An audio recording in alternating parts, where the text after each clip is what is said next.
चलो भाई, आज स्टार्ट करेंगे आपका नया chapter, work, energy and power. And power, ठीक। अब आप इसमें हेडिंग डालें, work done by constant force.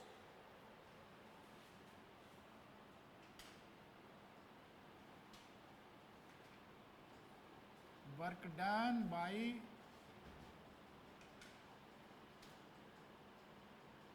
Constant force.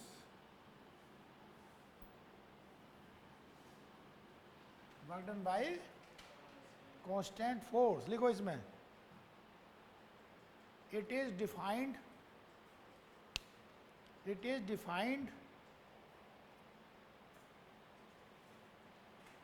to the product of force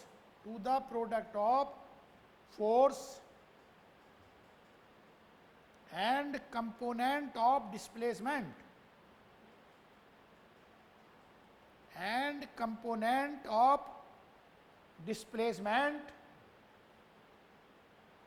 in the direction of force,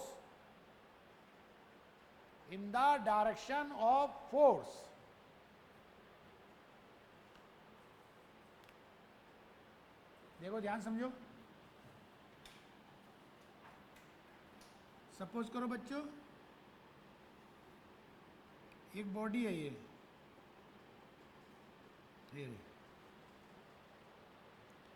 इस पर हमने एफ फोर्स लगाया।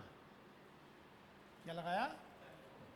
और ये बॉडी जो डिस्प्लेस करके सपोज करो यहाँ ले आए, तो ये हो गई डिस्प्लेसमेंट एस, और ये एंगल है थीटा। ये एंगल है थीटा। तो वर्क डन क्या डेफिनेशन बताइए? Product of force and component of displacement in the direction of force. Force ये है और फोर्स की डायरेक्शन में ही डिस्प्लेसमेंट लेनी है। जबकि बॉडी चलकर यहां से यहां गई है, डिस्प्लेसमेंट ये है, तो डिस्प्लेसमेंट को किसकी डायरेक्शन में लेना है? फोर्स की डायरेक्शन में। तो W हो जाएगा F इंटू फोर्स की डायरेक्शन में कितना कंपोनेंट हो जाएगा इसका? S cos theta. तो ये इसका फॉर्मूला होता है, W equal to FS cos theta. FS cos theta, ये इसकी डेफिनेशन है। Clear?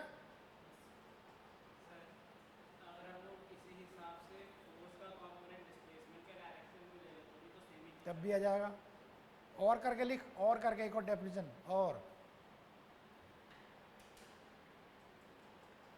It is defined to the product of component of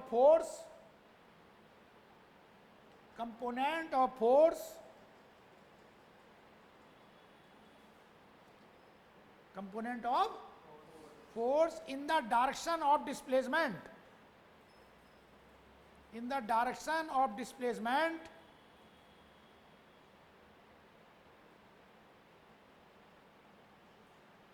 and magnitude of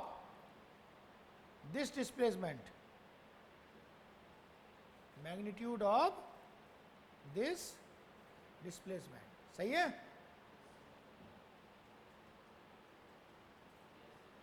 तो देख इसे कैसे लिख देंगे भाई? बता भाई कैसे लिख देंगे? W equal to F cos theta into S. जैसे फोर्स और डिस्प्लेसमेंट के बीच में एंगल थीटा बना हुआ है, तो प्रोडक्ट करते समय या तो फोर्स को डिस्प्लेसमेंट की डायरेक्शन में कर लो, या डिस्प्लेसमेंट को फोर्स की डायरेक्शन में कर लो। बताओ, ये समझ में आया?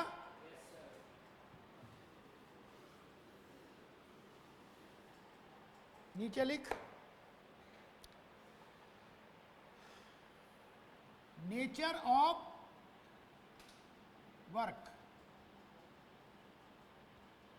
नेचर ऑफ वर्क डन, ऐसे लिख, nature of work done, nature of work done, लिख लिया, नेचर ऑफ वर्क डन। ये फॉर्मूला है W equal to F S cos theta, इसे हम क्या भी लिख सकते हैं, W equal to F vector dot S vector, ये भी लिख सकते हैं।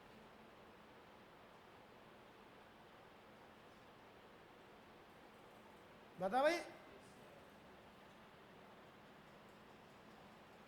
अब देख ध्यान समझ,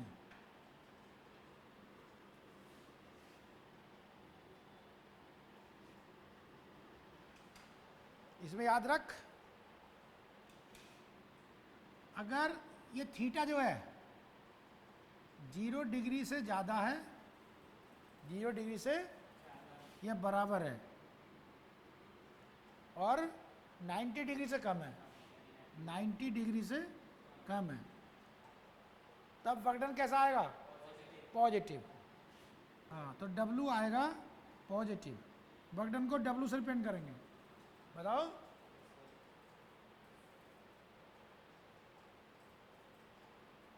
और अगर एंगल 90 डिग्री से ज़्यादा है, 90 डिग्री से ज़्यादा है और 180 डिग्री से कम या बराबर है, तब वर्क डन कैसा आएगा, नेगेटिव। और अगर एंगल 90 डिग्री है, एंगल 90 डिग्री है या डिस्प्लेसमेंट 0 है या नेट फोर्स 0 है, नेट फोर्स, तब वर्क डन क्या होगा, देन W बराबर 0।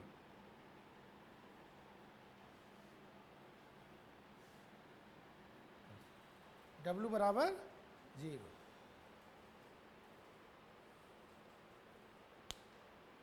क्लियर, आई समझ में। अब नीचे लिख अगली लाइन से,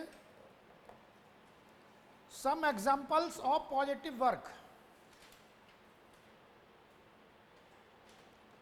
some examples of positive work.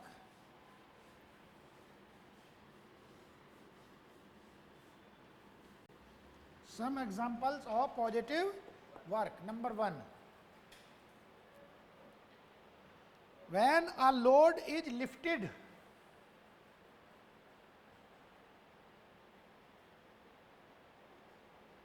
then lifted force and displacement are in same direction, are in same direction, so work done by the lifting force is, by the lifting force is positive। समझ में आया। किसी body को lift करो, ऊपर को उठाओ, हैं, अरे इधर देख ले, किसी बॉडी को लिफ्ट करो तो लिफ्टिंग फोर्स ऊपर को लगा और डिस्प्लेसमेंट भी ऊपर को हो गई, तो इसका मतलब फोर्स और डिस्प्लेसमेंट एक ही डायरेक्शन में हो गए, यानी थीटा कितना हो गया, 0 डिग्री। थीटा कितना हो गया, तो 0 डिग्री पर भी वर्क डन कैसा आता है, पॉजिटिव। अगर एंगल 0 हो, 0 से ज़्यादा हो, 90 से कम हो, 90 से, तो वर्क डन क्या आता है, positive. Clear. Number 2, when a spring is stressed,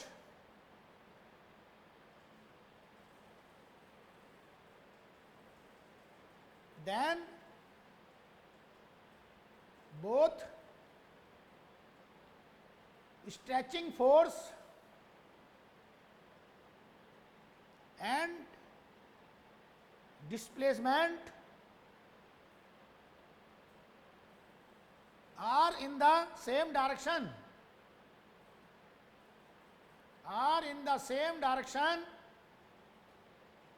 so the work done is positive. है भाई, work done is positive. Number 3, when a long roller is pulled, long roller is pulled by applying force along the handle at an acute angle,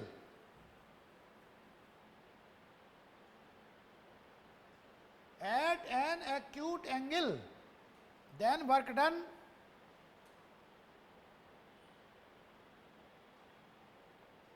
is positive. सही.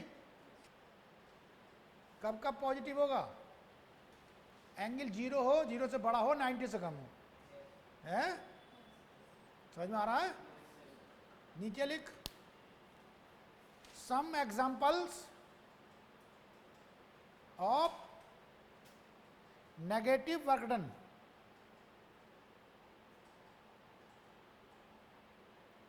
Number 1,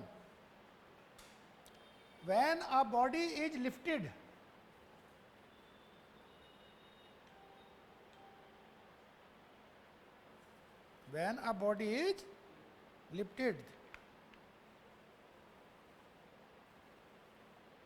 then work done by the gravity is negative, because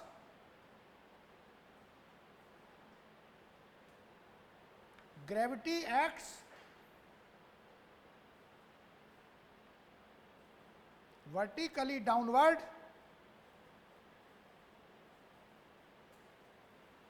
and displacement act vertically upward.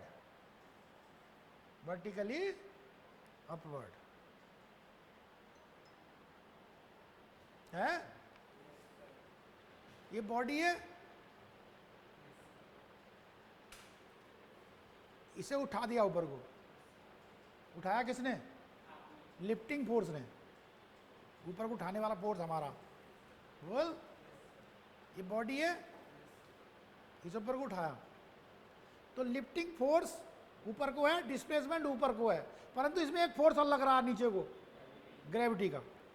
अगर lifting force के द्वारा work done पूछेगा तो positive आएगा, और gravity के द्वारा पूछेगा तो क्यों? ग्रेविटी फोर्स नीचे को है, डिस्प्लेसमेंट ऊपर को, तो एंगल 180 बन रहा है. नेगेटिव कब आता है? जब एंगल 90 से ज्यादा हो और 180 से कम या बराबर हो. बोल. Number 2, when a body slides along a rough surface,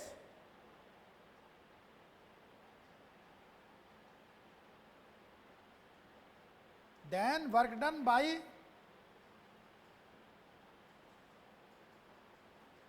frictional force is कैसा होगा? Negative. Is negative because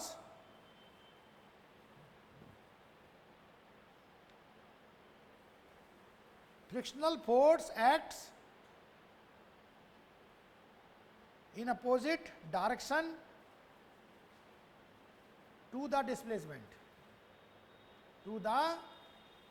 displacement. हैं? देख भाई, अभी ध्यान समझ, इधर देख मेरी तरफ। मान लो ये रफ सरफेस है, यहां पर एक बॉडी रखी है, ये इसे हम किसी फोर्स के द्वारा इधर को खींचेंगे, अलग से फोर्स लगा दो, अप्लाइड फोर्स, तो फ्रिक्शन लगेगा इसमें इधर को, फ्रिक्शन लगेगा इसमें इधर को, और बॉडी सपोज करो चलकर इधर आई है, बॉडी चलकर ये अप्लाइड फोर्स लगाया तो इधर आएगी, तो डिस्प्लेसमेंट किधर हो गया? इधर। तो अप्लाइड फोर्स के, फोर्स और डिस्प्लेसमेंट के बीच में एंगल कितना है? 0। और फ्रिक्शन और डिस्प्लेसमेंट में एंगल कितना है? तो अगर तेरे से ये पूछे अप्लाइड फोर्स के द्वारा वर्कडन कैसा होगा? Positive.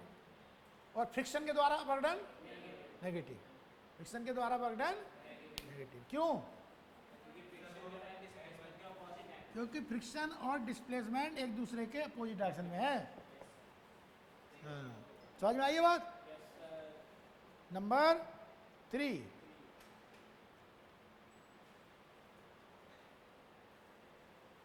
when brakes are applied, when brakes are applied to the moving vehicle,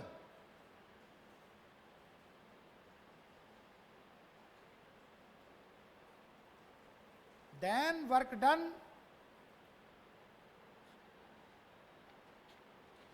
by braking force, by braking force is negative, because friction acts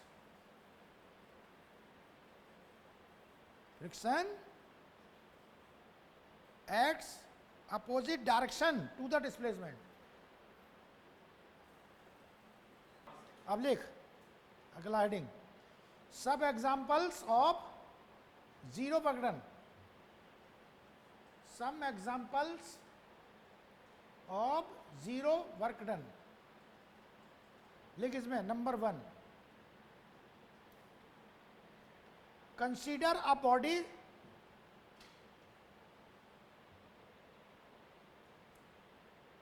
sliding over a horizontal surface, over a horizontal surface, then work done by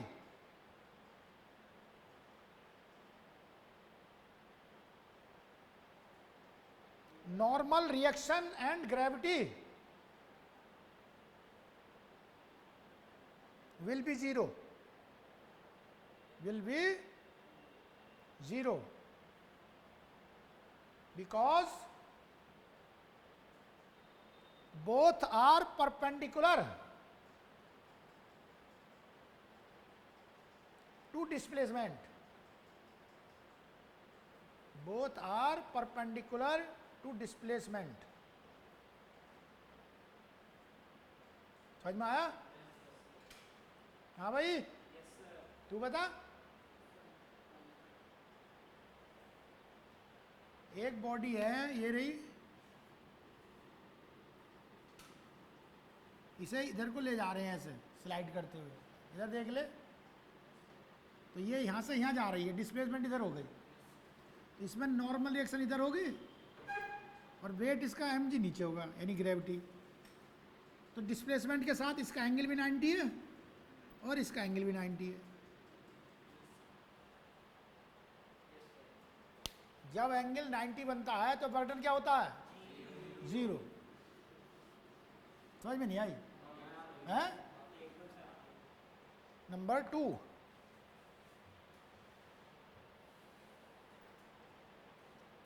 consider a body moving in a circle with constant speed,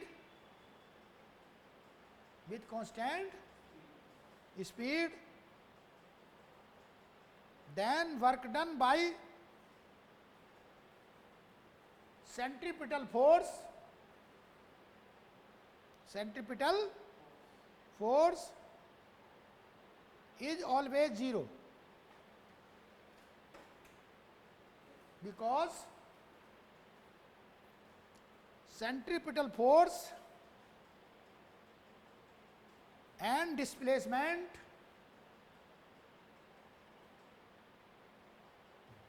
are always mutually perpendicular. Mutually perpendicular. देखो समझो,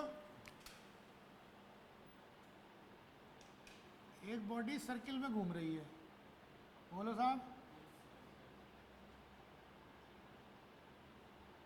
तो centripetal force किधर लगता है?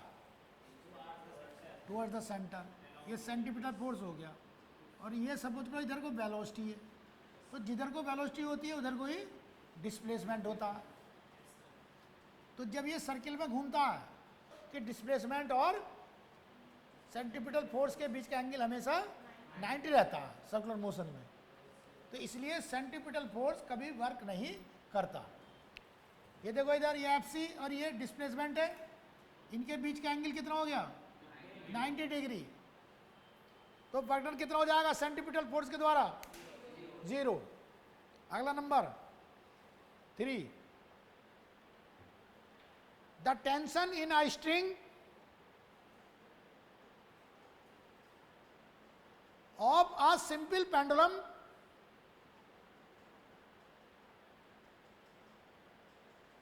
is always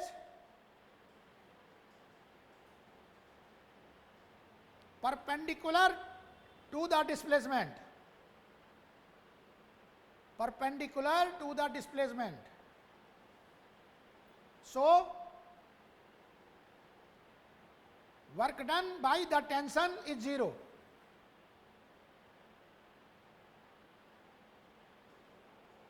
सही?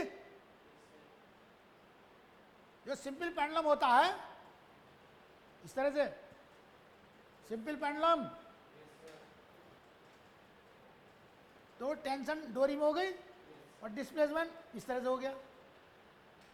कैसे? मान लो ये सिंपल पेंडुलम है इस तरह से, तो ये तो टेंशन हो गई और डिस्प्लेसमेंट होता ये जिधर को वेलोसिटी होगी, वेलोसिटी या डिस्प्लेसमेंट. तो ये एंगल हमेशा कैसा रहता है? 90 डिग्री सिंपल पेंडुलम में. तो सिंपल पेंडुलम में टेंशन के द्वारा वर्क डन कैसा रहता है? 0. Number 4. When we push hard against a wall, when we push hard against a wall, then force exerted on the wall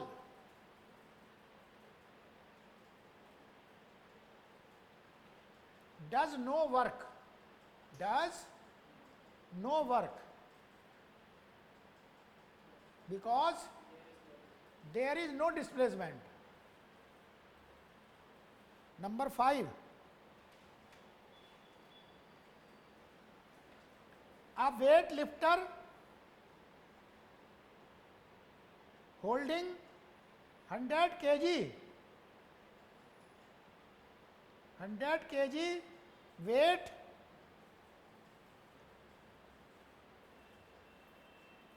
steadily on his shoulder,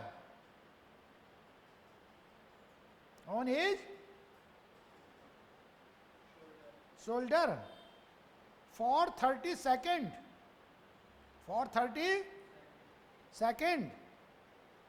then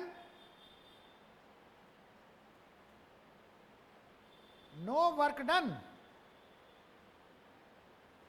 by weight lifter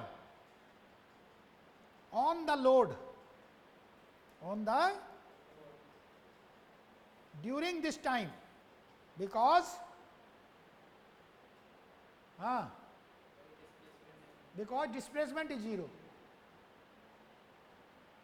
कैसे भाई?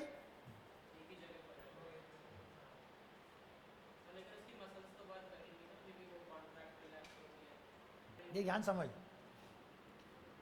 ये जो formula होता है W equal to F S cos theta या F vector dot S vector होता है ये जो वर्क डन है ये किसके द्वारा है? बाई कांस्टेंट फोर्स के द्वारा।